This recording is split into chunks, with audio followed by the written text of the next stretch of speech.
हुआ रिजर्वेशन खत्म किया जाएगा, एजुकेशन खत्म किया जाएगा, तब मेरे देश के लोग मेरे अनुयायी कहां जाएंगे? और इसलिए बाबा साहब अम्बेडकर जी की स्वास्थ्य भी ठीक नहीं था। 1956 में बाबा साहब ने बौद्ध धर्म की दीक्षा लेने का निर्णय ले लिया।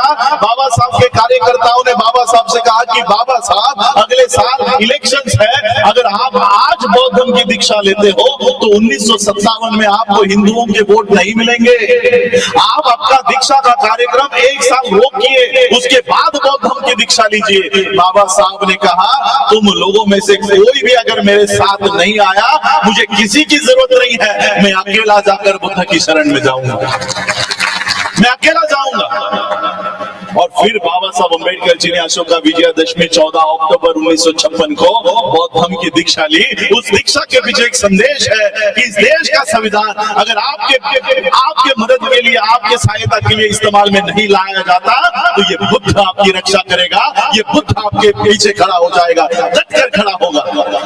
हम आज भी बाबा साहब के आदेश और संदेश को हम जान नहीं पाए। आज भी जैसे हमारे भंडारी साहब ने कहा, हमारे बुद्धिस्ट सोसाइटी ऑफ इंडिया के दिल्ली स्टेट प्रेसिडेंट है, हमारे लोगों की चिंता क्या है? बौद्ध धर्म अपना लिया तो हमारा रिजर्वेशन चला जाएगा, हमें रिजर्वेशन नहीं मिलेगा। इस डर से हमारे लोग बुद्धिज्म की ओर नहीं जा रहे। आज मैं श्रामणेर बना हूं, मैं इसलिए बना हूं क्योंकि आज से 1 महीना मैं वर्ल्ड टूर पर हूं।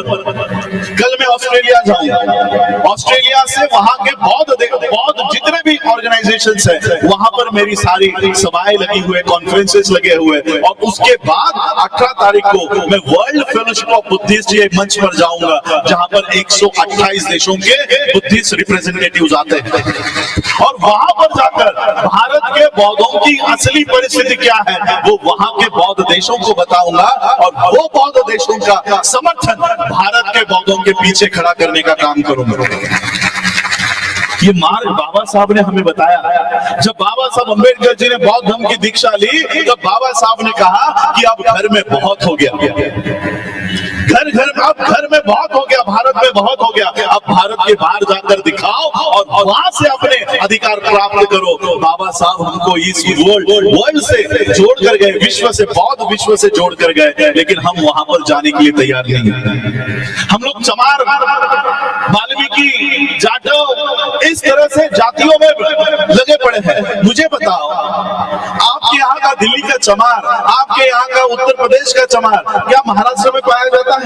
नहीं, वहां पर चाम्भार बोलते हैं, और वो भी पूरी तरह से हिंदुइज्म है। कम से कम यहाँ के चमार अम्बेडकराइट्स तो क्या यहाँ का दिल्ली का वाल्मीकि महाराष्ट्र में, पंजाब में तो मिल जाएंगे, क्या वो आंध्र में मिलेंगे? क्या वो तमिलनाडु में मिलेंगे? नहीं। महार हो, चमार हो, वाल्मीकि हो, जाटव हो, इस टाइटल को लेकर अगर आप चलोगे, आप आपके स्टेट के बाहर भी जाने नहीं जाओगे, आपके स्टेट के बाहर भी। लेकिन बुद्धिस्ट आइडेंटिटी लेकर चलोगे, पूरा विश्व आपका स्वागत करने तैयार होगा कि मेरे भारत के बुद्ध के धरती से मेरे लोग आए। मैं पहली बार 2018 में वर्ल्ड फेलोशिप ऑफ बुद्धिस्ट की कॉन्फ्रेंस में गया। जब वहां पर बीच की लंच की छुट्टी हुई तो श्रीलंका के एक मॉन्क, एक बुद्धिस्ट मेरे पास आए, एक बौद्ध भिक्खु मेरे पास आए और मुझे कहते हैं, this time India is very lucky, you got a Buddhist prime minister. इस बार भारत को एक बौद्ध प्रधानमंत्री मिला है। मैंने उनको पूछा, आपको किसने कहा कि हमारा प्रधानमंत्री बौद्ध है? वो कहते हैं, वो हमारे देश में आते हैं तो बुद्ध की मूर्तियां लेकर आते हैं, बुद्ध विहार में जाते हैं, क्या वो बौद्ध नहीं है? आज विश्व में इस देश के प्रधानमंत्री की आइडेंटिटी, इस देश के प्रधानमंत्री की पहचान बुद्धिस्ट है।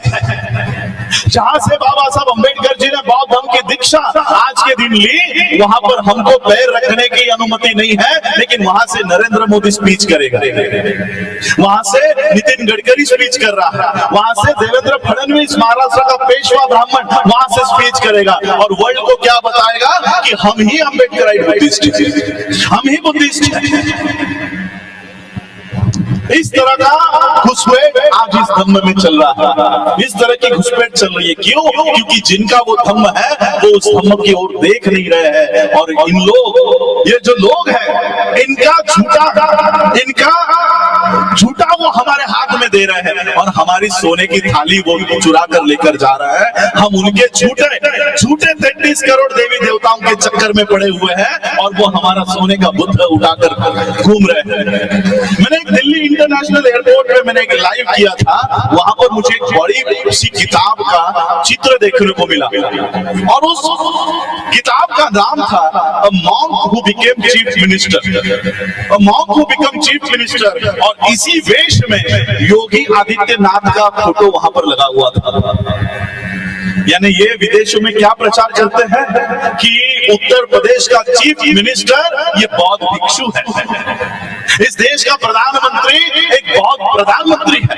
इस तरह का प्रचार कर करके वो सारे बाबा साहब ने आपको दिए हुए अधिकार वो चुरा कर लेकर जा रहे हैं, और आपको महार, चमार, वाल्मीकि, जाठव और गडियारा, पता नहीं किस किस नामों से वो आपको संबोध रहे हैं। और इसलिए हम लोगों को बाबा साहब अम्बेडकर जी ने जो बौद्ध धर्म के मार्ग पर हम लोगों को चलना सिखाया, उसके ऊपर जाना हम लोगों को चलना, उसके ऊपर जाना सीखना चाहिए।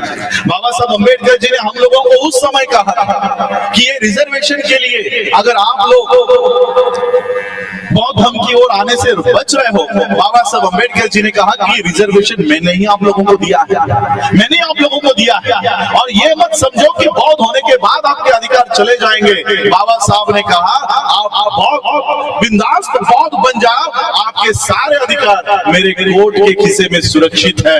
बाबा साहब ने हमारा वो प्रावधान कर रखा है। हम लोगों को ये सरकार, ये व्यवस्था ये डरा कर धमका कर रखी है कि अगर आपने हिंदू धर्म का त्याग किया तो आपके अधिकार चले जाएंगे, आप लोगों के अधिकार चले जाएंगे। और इसलिए हम लोगों को ये डरा धमका कर हिंदू धर्म में आप लोगों को फंसा कर रख रहे हैं। इसलिए हम लोगों को खुले तौर से बौद्ध धर्म की दीक्षा, आज के दिन देखिए, आज हम लोग सब इकट्ठा हुए हैं, अशोका विजयादशमी को मना रहे हैं। हम लोगों को बाबा साहब अम्बेडकर जी, हम सभी लोग बाबा साहब अम्बेडकर जी के अनुयायी हैं। जो काम हमारे महापुरुषों ने किया उसका अनुकरण हमें करना चाहिए।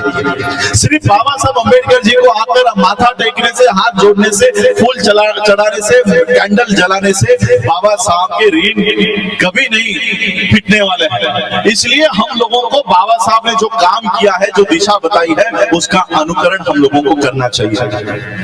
मैं इसलिए आज आप लोगों के समक्ष आया हूं क्योंकि मैंने भंडारी जी से कहा था कि मुझे बंबई से ऑस्ट्रेलिया जाना है, मैं दिल्ली नहीं आ पाऊंगा, लेकिन फिर भी मैं आज आप लोगों के यहाँ आया कि राजेंद्र पाल गौतम जी के माध्यम से पूरे देश भर में, सिर्फ दिल्ली में ही नहीं, आज भी एट ए टाइम कितने कई सारे राज्यों में जय भीम मिशन हो, बुद्धिस्ट सोसाइटी ऑफ इंडिया हो, हम लोग काम कर रहे हैं, और एक बहुत बड़ा मैसेज वर्ल्ड को देने वाले हैं, पूरे विश्व को देने वाले हैं।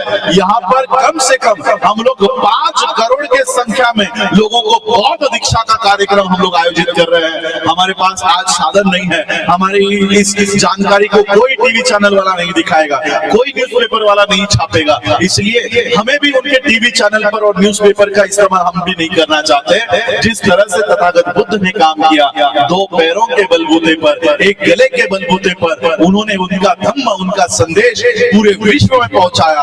हम भी रोज एक एक गांव में जाकर ये संदेश लोगों तक पहुंचाएंगे, और बाबा साहब अम्बेडकर जी का ये कारवां और आगे लेकर जाएंगे, और पूरे विश्व के सामने हम इस देश के असली बुद्धिस्ट है ये लोगों को जाकर बताएंगे, और बौद्धों की एक स्वतंत्र व्यवस्था इस देश में खड़ी करने की कोशिश हम करेंगे। देखिए, ये जो पीछे इमारत खड़ी है, ये भी बाबा साहब ने उस समय बनाई है। 1946 में हमारे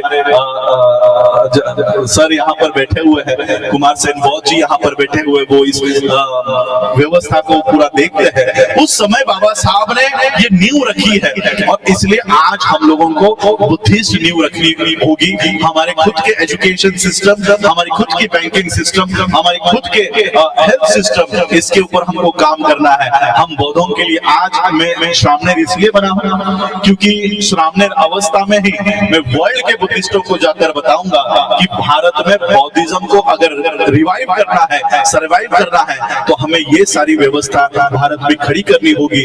आज जो लोग बौद्ध धर्म में घुस पड़े हैं, नरेंद्र मोदी हो, योगी हो, जो बुद्धिज्म के नाम पर सारा फंड वो ब्राह्मणी व्यवस्था को डाइवर्ट करते हैं, उन लोगों को खुला करने का काम, उन लोगों का षड्यंत्र खुला करने का काम मैं वर्ल्ड के माध्यम से वहां पर कर रहा हूं और भारत के असली बौद्धों का वहां पर सब लोग हम वहां पर पहचान बनाने का काम कर रहे हैं। तो आप सभी लोगों का स्वागत है।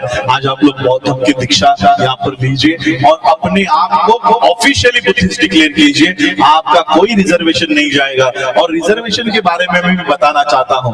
निर्मला सीतारमण का नाम आपने सुना है, इस देश की फाइनेंस मिनिस्टर है। उसने एक 1.5 साल पहले अनाउंस कर दिया है कि देश के सारे पब्लिक सेक्टर हम बेचने वाले हैं, 2 साल में बेचने वाले हैं। एयर इंडिया बेच दी, कई सारे बैंक बेच दिए हैं, कई सारे बैंक खत्म हो गए हैं। अब कई सारे जितने भी पब्लिक सेक्टर है, रेलवे बेच रहे हैं। जहां पर हमारी नौकरी